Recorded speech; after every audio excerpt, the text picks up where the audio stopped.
di bokk si loo xam ne jaaduwul c'est illégal. Je m'engage à n'exercer qu'un mandat de 5 ans. De Senghor à Abdou Diouf, Abdoulaye Wade en passant à Macky Sall, tous les leaders ont fait du wax. téléspectateur Leral TV ami internet leral.net amati nañ mbégte bu baax di leen daral seen émission Jokko tey émission Jokko di daral leader politique bu ñu xam si réew mi dootu leen ko présenté mu nekk président parti bii di Alliance démocratique Pencco monsieur Moussa Tine ñu ngi lay nuyu di am mbégte di la daral suñu plateau. di fay bu baax a baax. alors moom nag incha allah rabbi fas yéene waxtaan ay pàcc yu yaatu rawatina li nga xam ne mooy dialogue politique bi ak itam inondation yi la ñuy njëkkee ak dugg itam li nga xam ne mooy chef de l'opposition ak lépp loo xam ne rek tey mu ngi def actualité au niveau national. monsieur Moussa Tine comme ni ma ko waxee si inondation yi la ñuy tàmbalee président de la république gis nañ fan yi dem na Kër Massar ngir seeti askan bi jafe-jafe yi ñuy dund ba annoncé fa ay mesures 30 milliards. tey bu ñu doon wax Moussa Tine gis-gis bi nga xam ne am na ko si visite président boobu Kër Massar.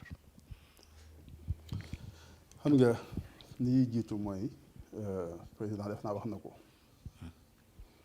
effectivement kenn xaarul ci président pour mu téye taw lu ñuy ñaan yàlla sax mooy président boo xamante ne bu mu nee yokk taw bi mu yokk taw bi am réew bu mel ni sunu bos xel warul daj yaakaar. ñu wut ay pexe yuy wàññi taw wala yuy téye taw loolu moom réflexe citadin la say xam naa Macky sax fàttali ne Fatick la jógee ne loolu waa Dakar la soxal waaye tey àll bi ku demoon di leen wax ne président bi ngi jéem a fexe nu ñuy def ba taw bi wàññeeku wala ñu téye taw bi ñooñu nañu indi njàqare gu yaatoo yaatu lu ñuy jëriñ ci suñu réew mooy taw bi bari taw bi yaatu taw bi dajale dafa nañu njëkk sax dañu doon seet si nguur ndax jig na la ñu seet ndax waxtu wu mu fi ñëwee nawet bi baaxoon na waaye bu ñu demee ba suñu réew président bi di jàpp ne moom la ñuy xaar ci moom mooy mu téye taw bi je pense que vraiment on a un problème de lecture des choses ñaareelu jëf bi mooy boo seetee inondation yi nu mu tëddee et c'est ça véritablement le problème ngay doog a jàngat nag ne ñun jëluñu alal réew mi di ko def si li nga xam ne mooy priorité réew mi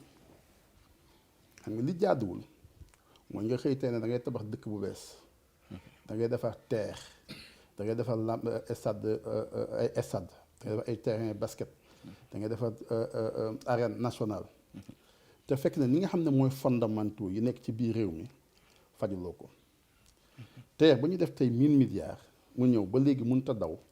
jàpp tey boo seetloo lu war a yedd président mooy mu seet ndax fa mu defoon àll réew mi loolu may woon dëgg-dëgg yi tey waa réew mi ndax loolu mooy priorité en termes de planification des politiques publiques boo ko seetee sa angle boobu di nga gis ne effectivement nañu war a taxawee ci suñu biir réew di xool fi askan wi soxla ak lu mu jublu nga leen koy defal boo seetloo lii fi xew ci inondation bi ak terre ba ñu def 1000 milliards te dawagul ba léegi ngay xam ne donc am na lu ñu lajj ci wàllu politique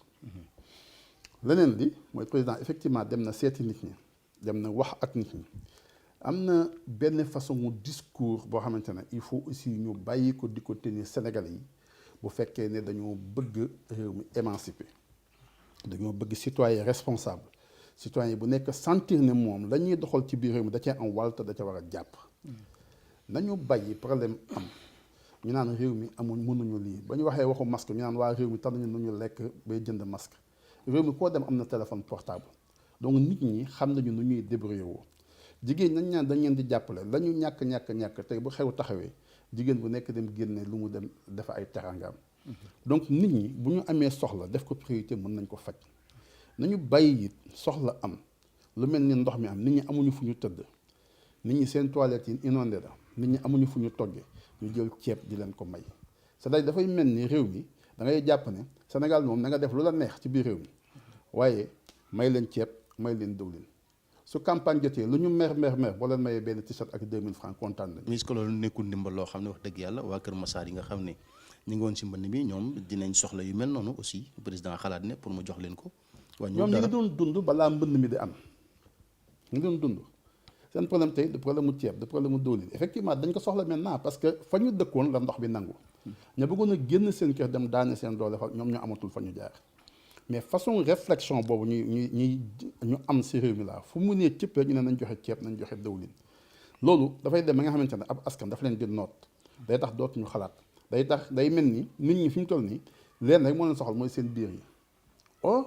soxla yi ëpp na loolu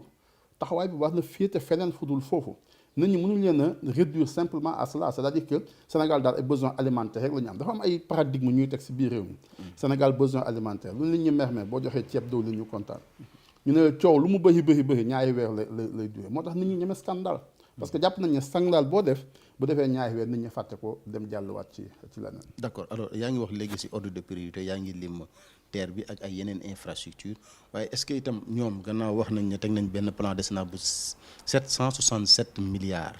ak ONAS wax ne investi na lu mat 80 milliards est-ce que itam yëf yi nekkul yëf yu bett mais ñoom li ñu war a investir aussi ci wàllu priorité ci wàllu assainissement def nañ ci alal joo xam ne tey xëy na buñ ko ci deful woon dina gën a metti ci askan bi itam. mais tëddewul noonu xam nga dañoo ñëw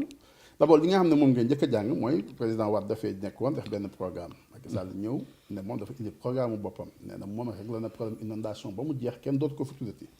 lii nag yàlla moo weddi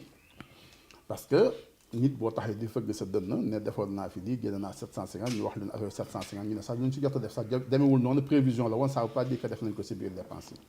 alors question yu mel noonu li ñu war a njëkk a def balaa ñoo jàll ci beneen mooy ñu leeral nit ñi askan wi engagement yu ñu jëloon muy alalu réew mi moo xam dañ ko leb moo xam impôt nit ñi la ñu jël defee ko ñu wax ñu d'abord des 750 milliards ñu annoncé woon ne def nañ ko ci wàllu mbënd mi fan la jaar fan la dugg ban dëkk lañ ko def ban entreprise moo exécuté effectivement programme boobu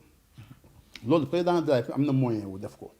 du moom moo war a mer comme ni ñu wax ci presse bi ne le président de la République était en colère moom warul mer moom la ñu war a mere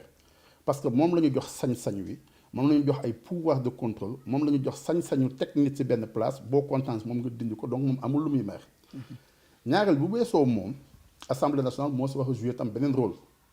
du simplement commission d'enquête ay mission d'étude et d'information même ni ñu ko tëralee sax si biir affaire bi règlement intérieur assemblée nationale bëggewu ko noonu waaye soit mais assemblée nationale am na ay moyens yu gën a gaaw yooyu question orale la ngi fi question d'actualité ngi fi commission d'enquête parlementaire ngi fi woo même ay fonctionnaires auditionnels di assemblée nationale mi ngi fi donc dafa am benn rôle boo xamante ne rôle assemblée nationale la ndax ñun système représentatif la ñu am ñooñu ñu toogal assemblée nationale ñooñu war a enquêtal ñooñu war a saytul ñooñu war a waxal fan la réew mi dugg mu am sax lu bees lu xew ci constitution bu bees bi ñu mujjee am au-delà de contrôler l'activité gouvernementale au-delà de voter la loi bu ñu defee réforme 2016 dafa am benn mission bu ñu yokkal assemblée nationale dañu ne dañuy évaluer les politiques publiques évaluation politique publique nekkul kese contrôler alalu réew mi waaye mooy nga seet ndax alalu réew mi efficacité de la dépense publique am na ci maanaam fi nga jëloon def fi 100 milliards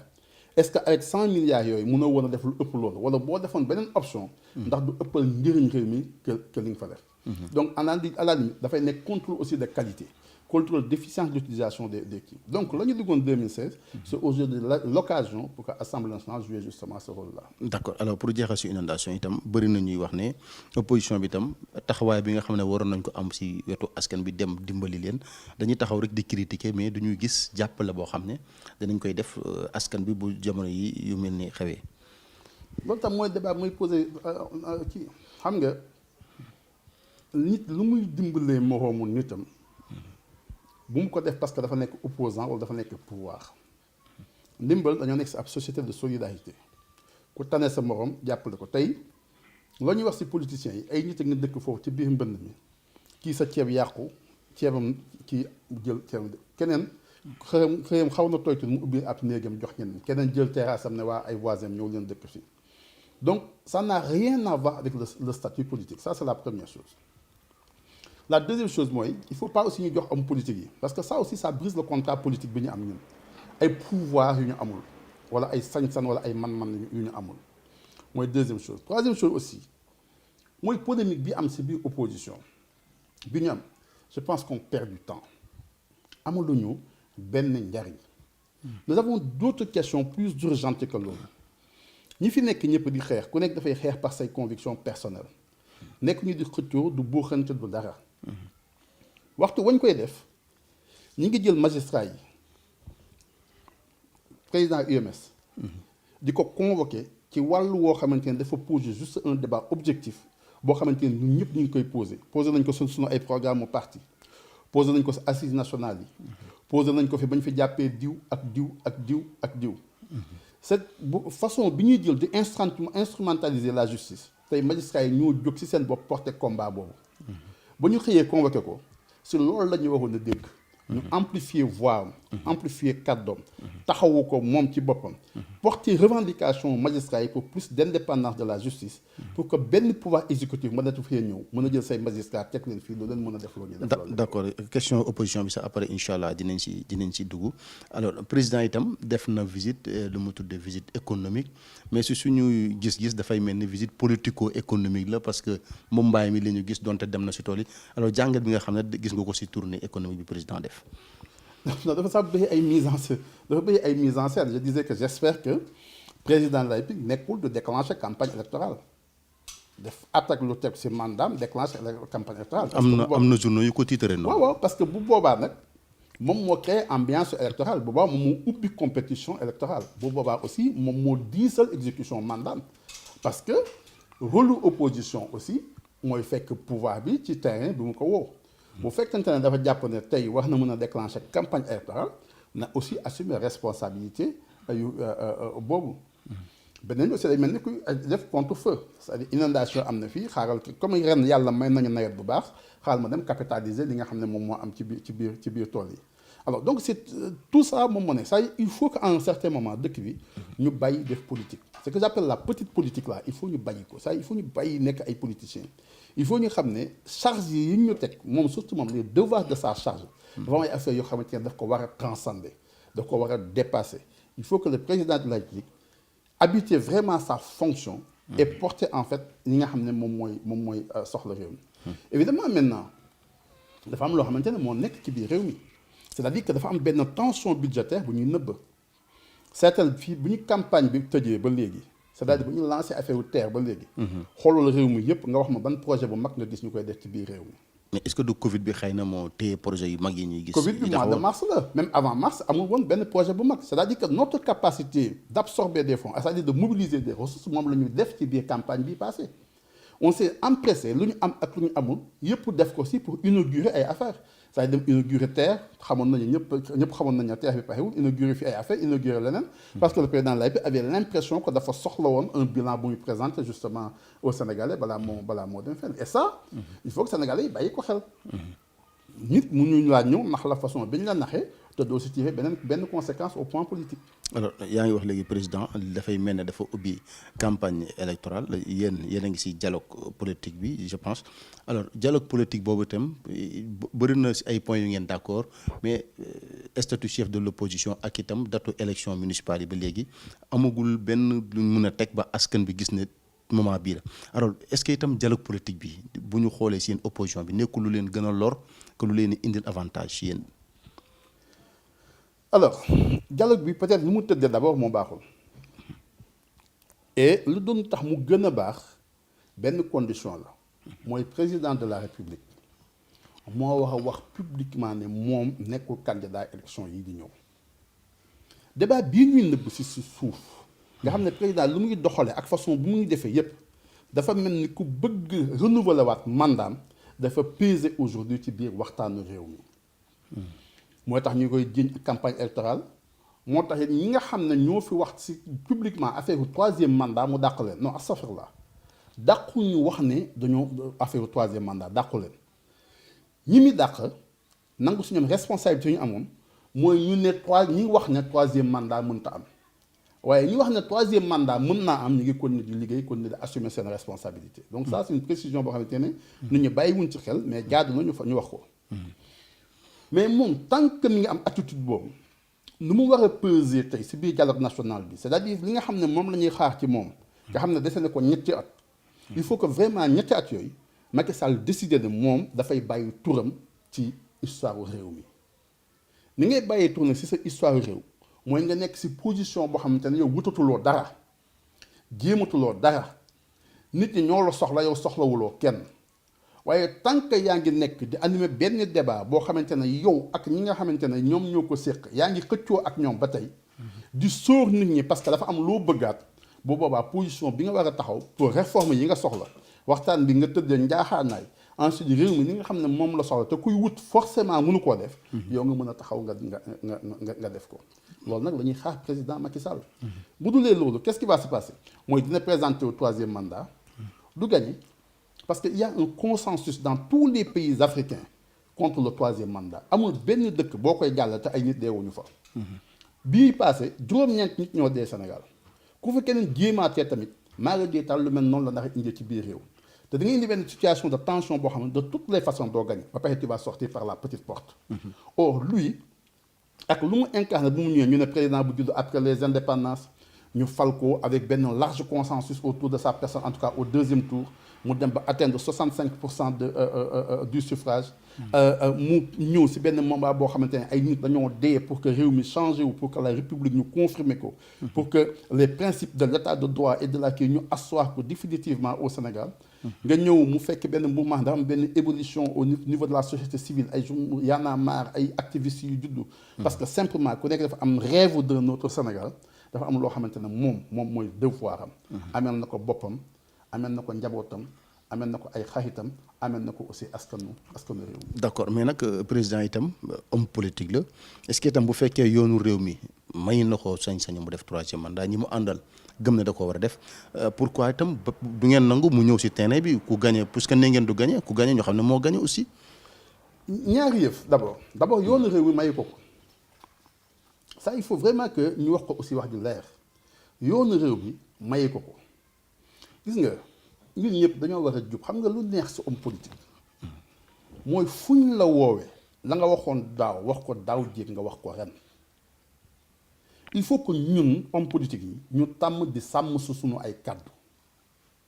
il faut que ñu xeex ak image bi réew mi yépp jàpp ne homme politique du wax dëgg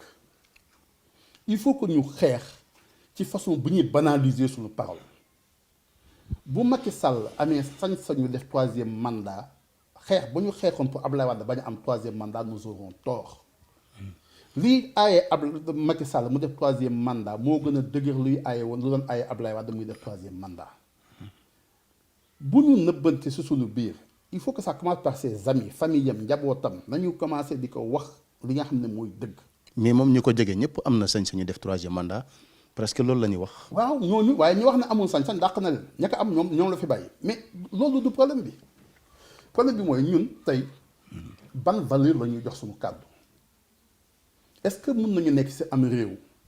bu am cosaan yu mu am valeur yu mu am ñu fi wax waxu jom waxu fayda waxu fulla waxu ngor suñu réew ñun ñëpp loolu la ñuy yaree réew mu jàng bi am doole ji mu fi am réewu maam Alaaji Malick réewu maam Borom Touba réewu Alaaji Abdoulaye Niass réewu Thiénaba réewu valeur yi ñu am yëpp Daakaba yëpp ñu am ko ci suñu biir réew ñu nekk benn réew moo xamante ne dafa am lu ñuy sàmm màggal sàmm gàmm di sàmm suñuy proximité ak suñu borom ñu taxaw ci réew moom yëpp nga xam ne dañuy jàpp ne ñun kàddu la ñu seqante wax ju tëdd dañ ku ne am foo bëgg nga taxaw fi sa njaboot taxaw fi est-ce que war nañu nekk ci réew moomu mën na nangu nit taxaw wax kàddoom ginnaaw suba ñu ñëw bëgg ka layal na kàdd ga mu waxoon nag waxatu ko sàmm. moom personnellement wax na ne yoonu réew mi mayu ko mu présenté wu mu nekk candidat wax na ko personnellement. Ismaïla Madior Fall bi doon bind constitution bi moo ñu ne yéen ñi kuy wax ne rek Macky Sall mën na nekk candidat c'est que liiruloo constitution bi Seydou Gueye nekkoon si wetam wax même chose ka nekkoon premier ministre si wetam wax même chose ki nekk tey président conseil économique et social et environnemental ñu wax même chose ñoom ñu dem campagne électorale campagne ci kàddu ne dañoo bëgg réew mi bañatee am 3e mandat kenn bañatee am sañ-sañ ñu def fi 3e mandat nga ñëw jàkkaarloog Sénégal jàkkaarloog gox yi jàkkaarloog xalif généraux yi jàkkaarloog waa jàngu bi réew mi mag ak ndaw góor ak jigéen kilifa aada kilifa diine ñëpp di la déglu nga wax loolu nit ñi jóg dem woteel la sa constitution si kàddu googu yow nga xëy suba teel ne léegi nag wax jooju nañ ko layal ba dindi ko teg ko fee may ko mu nekk candidat même bu ko yoon permettoon sunu ngor sunu jom sunu askanu réew sunu cosaanu réew sunu histoire réew permettrewul nit war a mën a taxawee noonu ci biir taxawaayu réew mi à partir de ce moment-là quelle est la leçon que nous allons donner à nos enfants que nos paroles ne valent rien ku mu neex tey nga wax dara suba nga dindi ko wax def la Sénégal aussi politique bi daanaka loolu la ñuy seetlu boo nekkee ci opposition li ngay wax ak boo nekkee ci pouvoir daanaka du doon benn est-ce que itam loolu du nekkul faute boo xam ne politiciens yi ñoom ñoo ko def ci xelu doomu aadama itam. moo tax ma lay wax ne suñu devoir la ñun dafa am benn kàddu gu ñuy wax bu doy waar bu garaaw politique jëmul àllaaxira ba ku nekk loolu neex nga def ko fii ci biir réew mi il faut que ñu bàyyi yooyu il faut ñu xam ne booy def politique dafa am image da nga nekk ci kanam. maa ngi ñuy tey est-ce que dem nga ci sama kër voisin yi di leen interviewer est-ce que dem nga def leen ko ñun la ñuy jëf jox ñu suñu image ñuy wax askan wi duñu déglu ñun bu ñu yàqoo ñun si on se montre sensible à la corruption de nos propres valeurs mais kon ñeneen ñu koy def ci mbedd bi bu ñu wax dara ñun ñoo war a joxe exemple ñun ñoo jiitu ñun la nit ñi teg bët ci suñu kaw mais même bu dulee loolu ñun rek ñoo wax aussi sàmm suñu kàddu wax naa la léegi ne la il faut que Sénégal politiciens yi bàyyi la nga waxoon démb ñu wax la ko te ngeen gis nga vaar lu ñuy wax vaar dafa ñu gàcceel ñun chaque jour nit wax fi dara ñu ñëw méngale ko ak wax ja nga waxoon gis ne ute na nañu fas ñun jom ñun politiciens yi nañu fas jom nañu am ngor suñu diggante ak suñu bopp suñu diggante ak suñu askan suñu diggante ak suñu njaboot. d'accord alors dañu dugg itam si dialogue ba léegi la ñuy des alors statut chef de l'opposition indi na coow am na ñu jàpp ne dañoo war a jël élection présidentielle comme paramètre am ñu jàpp ne majorité parlementaire la ñu war a jël alors alliance démocratique Pencco ban position la am si chef de l'opposition. xam nga loolu pour fàttali la problème chef de l'opposition njëkkul la tàmbali maintenant bi mu njëkkee tàmbali. mooy bi ñu defee constitution wu 2001 dañoo def constitution 2001 ba mu jeex ñu am ñaari parti yu nekk assemblée am fa doole ñu toppoon ci ginnaaw Ablaye Wade kenn ki parti socialiste la bu ñu demee élection c'est nombre de cartes yu mu am moo toppoon ci Ablaye Wade keneen ki di woon AFP bu président Moustapha Niasse moom comme dafa gagné woon département de Nioro moo jël fa ñaari député dafa ëppoon député waa parti socialiste waa parti socialiste ëpp ko ay xob. d'accord ñii di nag kan moo war a nekk chef de l'opposition mu indi débat Abdoulaye Wade ne comme mënuñu see juboo nañ ko bàyyi teg fële. d'accord bii tamit loolu moo indi coow li moo ñu ne entre ki nga xam ne moo jëloon deuxième ci législative ak ki jëloon deuxième ci présidentielle kan moo war a nekk chef de l'opposition. lii génn nag ci presse bi. manipulation de la presse la bi ci opposition bi waxtaanee amuñu ci woon consensus ñu ne kon nañu bàyyi wax ji évidemment ku ñu laajee mooy kii ne lii laa bëgg kii ne lii laa bëgg loolu am na waaye comme dañuy waxoon ci seen biir ñoom parce que man bokk ma foofu ne nii la ñuy tërale ñoom dañu ñëwoon dañuy bàyyi wax ji moo tax déggootu leen ci wax ci am na nag ku fexe ba mu génn ci biir presse beek yu mel noonu loolu am na ci biir donc y a une manipulation waaye li ma lay wax mooy sunu réew amul feebaru ñàkk chefu opposition si wàllu politique wàllu aménagement institutionnel wàllu tëralin ñi ci biir réew mi yeneen urgence la ñu am lu dul chef de l'opposition chef de l'opposition sax nekkul kese titre boo koy defar au-delà du titre dafa am beneen façon bu mu war a taxawee dafa am ay mission yu mu war a am du xaalis bu ñu koy jox si biir réew mi ñu ne moom mooy chef de l'opposition dafay nekk koo xamante ne dañ koy waajal ba nga xamante ne ëllëg bu ñu toogoon nguur gi daanu moom mu mën a gouverner immédiatement loolu la chef de l'opposition di jëriñ ci yeneen réew yi donc il faut ñu xam loolu du titre kese du tour kese dafa am ay charges aussi yuy tegu ci kawam. d'accord donc du liggéey bu ndaw. d'accord mais ñun bu ñu seetloo par exemple ñu demoon élection présidentielle Madické Niang Ousmane Sonko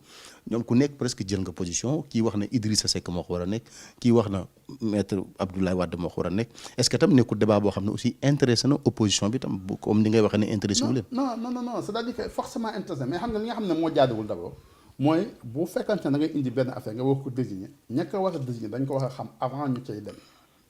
donc li nga xam ne moo ëppoon sax si lu nit ñi waxoon en tout cas ban homme politique yi ma échangé mooy ne nañ ko def diwkat waaye bu ñu ko def si élection yi passé dañ ko def élection yi di ñëw. donc noonu lay tëdd donc en fait rôle bi mi ngi dépendre rek si ndax da ngay jël centralité du pouvoir yóbbu ko si biir parlement wala da ngay jël yóbbu ko si président de la République donc nous avons justement ce genre de problème là ñu wax a régler mais je pense que si li ci kanam lañ ko war a définir mën nañu liggéey maintenant définir lan moo koy nekk ba ku nekk xam ne kuy gagné élection bii wala kuy jël deuxième si élection bi di ñëw boobaa les jeux vont être très clairs les choses les enjeux vont être très clairs avant ñuy dem si élection yi nga xamante ne moom la ñu jëm si. d'accord waaye li may wax mooy suñu réew tey li ñu soxla mooy li ñuy def ba am assemblée nationale bu efficace. assemblée buy jouer rôle am. assemblée boo xamante ne boo doon yokkalee 50 000 francs de salaire réew mi duñu kaas. assemblée boo xamante ne dafay lakkal gouvernement bi nekk al topp ci koom fu mu tourné ñu laaj ko dërëmu réew mi foo ko dugal askanu xaalis bi foo ko dugal lan moo tax ngeen defar terre te defaru leen tali lan moo tax ngeen defar terre defaru leen assainissement loolu la ñu soxla si assemblée nationale. débat yi ñu doon seetaan assemblée nationale bu yàgg. dellu soit si biir réew mi naka la ñuy def ba am une justice indépendante. nga xamante ne ku jàdd yoon ñu teg la kenn du jël justice bi mun ko instrumentaliser ëpp nit doole dal ci kawam. naka la ñuy def ba égalité wax am entre magistrats yi ñu am ko ñu am bañ a am ay magistrats yi dem retraite 65 ans am ñu dem retraite 60 ans. question yu mel noonu mooy suñu ay priorité aujourd'hui au point de vue institutionnel. d'accord comment arriver à une gouvernance efficiente efficace transparente. ñett yooyu. mooy suñu ay donc wax moo tax moo wax la sànq ne les réew mu feebarul sa ñàkk chef de l'opposition yeneen maladie la ñu am yoo xamante ne ñun ñëpp ñu seq politique bi xam nañu lu koy faj. boo demee si programme Macky Sall mi ngi si boo demee si Assemblée nationale mi ngi si programme boo jël ci biir réew mi rek programme parti boo jël candidat boo jël. boo demee si biir di nga fa lire loo xamante ne bu ñu ko appliqué mu faj aajo soxla yi nekk ci biir réew mi. d'accord li ñuy dal kay mooy ku nekk da ngay indi sa campagne électorale wax nit ñi li ñu bëggoon a dégg yépp boo faloo ci nguur nga ñëw toog di seet nan lay def ba nguuru nan lay def ba sama njaboot nguuru nan lay def ba ñi ma àndal jëriñoo nguur gi. d'accord pour jeexal dañuy dem ci élection locale yi tey ñu bëri xamuñu date bi te moo ne 2021 mars 2021 la ñu joxe woon annonce alors mais tey taxawaay bi nga xam ne opposition bi am nañ ko ñoom dañuy wax ne fichier électoral bi nañu def audit ba pare bëgg ñu organiser élection yi 2021 est-ce que d'abord ñaar yooyu mën na ànd. non je pense que l'État a organisé les conditions pour ñu reporter élection yi. Aujourd'hui, l'État a organisé les conditions pour ñu reporter élection yi. li ma jàpp sax mooy bu Macky Sall amee lu ko gënal fii ba muy jeexal mandaam du am élection si biir réew mi man loolu laa jàpp na loolu lay liggéey jàpp naa ne Macky Sall fii ba muy dem élection moom 2024 bu sañoon élection du fi am ndaxte effectivement ay enjeux yu mag la ci moom moo décalé woon ne du wàññi mandaam bu wàññi woon mandaam dama ko waxee woon élection yëpp ay tolloo moom moo ne woon day def 7 ans dès que mu ne dafay def 7 ans effectivement day am décalage entre présidentielle ak élection législative waaye li si làqatu mooy par exemple bu demee tey présidentielle élection législative mun na am ay ñu gagné ko si législative bu ñu ko gagné woon si ay élection législative dootul am contrôle si assemblée nationale bi tey bu demoon élection locale am na yoo xamante ne bu ko pertee dafay mel ni benn genre sondage benn genre désaveu bu population yi def ci moom moo tax je pense que aujourd'hui l'État est en train de s'organiser vraiment sama xalaat la pour que ay élection bañ a am d'ici là je ne suis pas sûr que ñu am les moyens bu ñu def ay élection d'ici à mars au plus tard le 31 mars 2021 donc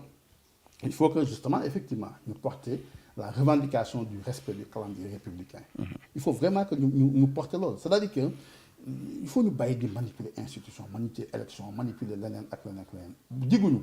jigu suñu réew mais est-ce que loolu monsieur Tine tam du caagi ne opposition bi tam taxawaay bi nga xam ne waroon na ko am ngir di forcer état bi muy respecter li nga xam ne mooy calendrier républicain loolu moo amul tamit. non c'est-à-dire que c'est un environnement général xam nga aujourd'hui dafa am benn wàll woo xamante ne du responsabilité quand même opposition il faut quand même le dire du seen responsabilité ça y xam nga Abdoulaye Wade bañ ko doon wax naan élection dina am wala du am dafa jël décret 1 an convoqué le corps électoral wax ñëpp la élection day am donc tey bu neexee président Macky Sall mu lever tous les doutes sur le fait que élection dina am wala du am mais en fait ce qui se passe aujourd'hui et c'est ça peut-être le problème ça sur la démocratie mooy président Macky Sall il s'emmure yow mii tey mënoo koo jot mun leen wax ak moom il prend de la distance à chaque fois que mu am des questions fâcheuses du nangoo déglu kenn du ci tontu du ci wax du ko junju du ci yónni kenn mu wax ko du ubbeeku tamit si presse réew mi alors que moom dafa am obligation de wax ak réew mi dafa am lu ñuy tuddee sax droit de message yoo xamante ne mën na ko def directement ci peuple mën na ko def adressé ko à l'Assemblée nationale donc question yi ñuy toog di ko poser yépp ci biir réew mi dafa dañoo wax am sañ-sañu dégg ko ci tey man bëggoon naa xam lu mu xalaat ci OREX bi affaire OREX boobu am bëggoon naa xam mu wax lu sax affaire yi bu Abdou Karim Sall bi nga bëgg naa ñu mujj ko si interpeller mais aujourd'hui ñun dañoo nekk benn président boo xamante ne dafa buur la gën a jege que président de la République parce que il n'est pas dans le jeu démocratique. il se met hors de portée du débat politique. d'accord ngir jeexal xam nañ sa diggante ak Khalifa Ababacar Sall ñu jege woon ngeen nga nekkoon sax je pense coalition taxawu Dakaru alors tey aussi Khalifa taxawaay bi nga xam ne am na ko ñu bëri dañuy wax ne tam moom tam dafa mel ne bi mu génnee ba léegi dafa xaw a reculer nangootu te dem si terrain bi génn xeex politique est-ce que itam loolu moom du risque si moom ak yéen ñi nga xam ne jege ngeen ko bu fekkee dafa bëgg a jot réew mi. non en fait ça aussi les gens le disent c'est quelqu'un quand même qui reste très engagé. xoolal à chaque fois mu am problème il a pris position sur l'histoire des magistrats il a pris position.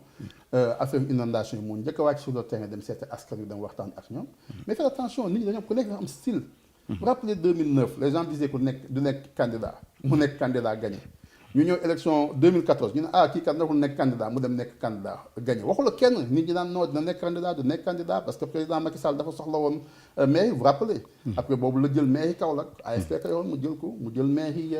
Pikine AFP moo ko yoon mu jël ko ñu naan day jël maire Dakar Khalifa na ko toog fu mu toog ba élection jot mu nekk candidat déposé def listam dem gagné bu ñu def tam au conseil des collectivités territoriales ñu naan non dina bokk du bokk dina bokk du bokk mu toog fu mu toog ba déposé jot mu dem déposé gagné Dakar. ça aussi c'est le style de l'homme du nit boo xamante ne dafay xëccu wala muy def lii c'est quelqu'un boo xamante ne naturellement noonu la ko suñu borom bindee. du nit buy am haine du nit buy mer du nit bu ñu mën a énervé du nit buy nekk en colère avec kii ni muy dundee sedd géej yàlla def ci moom noonu la def ci moom. d'ailleurs bu muy ñëw Dakar les gens aussi s'étaient trompés xam nga bu mu njëkkee toog nit ñi ne damay dégager mbedd bi. ñëpp dañ ñëwoon du ko def mu ñëw ne man wutuma beneen mandat benn laa am su ma amee bii baax na su ngeen ma falaatul baax na. waaye damaa ñëw pour liggéeyal waa Dakar ñu liggéeyal def la xëy suba teel désencombré mbedd bi génn marchand ambulant yi dëkk bi xaw a jaxasu. mu wàccal boppam sur le terrain superviseur lui-même liggéey bi fa nekk ànd la jaax di ko ànd la dara ba affaire bi jeex mu jàll.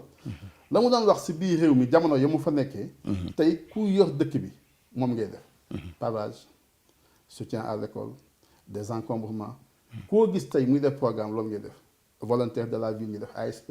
leneen lépp rek boo jël li nit ñi di appliqué aujourd'hui moom moo ko taxawal ba mu nekkee biir Dakar. waaye nit ñi danañ mën a xaar si moom xëy na mu def tournée nationale nit ñi gis ko itam parce que ba mu génne ba léegi dem na ay nit seeti ay nit ziar mais tournée nationale politique tam ay militants dinañ koy xaar si moom. waaw léegi de comme président Macky Sall wàcc na sur le terrain. ñoo joxewal mot d'ordre Covid. le Covid comme mi ngi dox ci biir réew mi.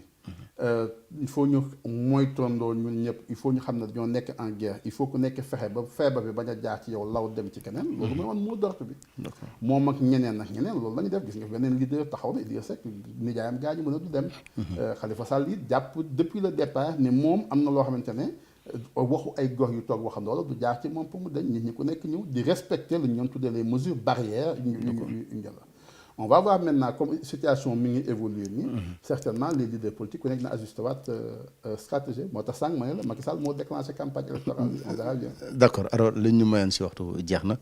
la mooy sa dernier mot.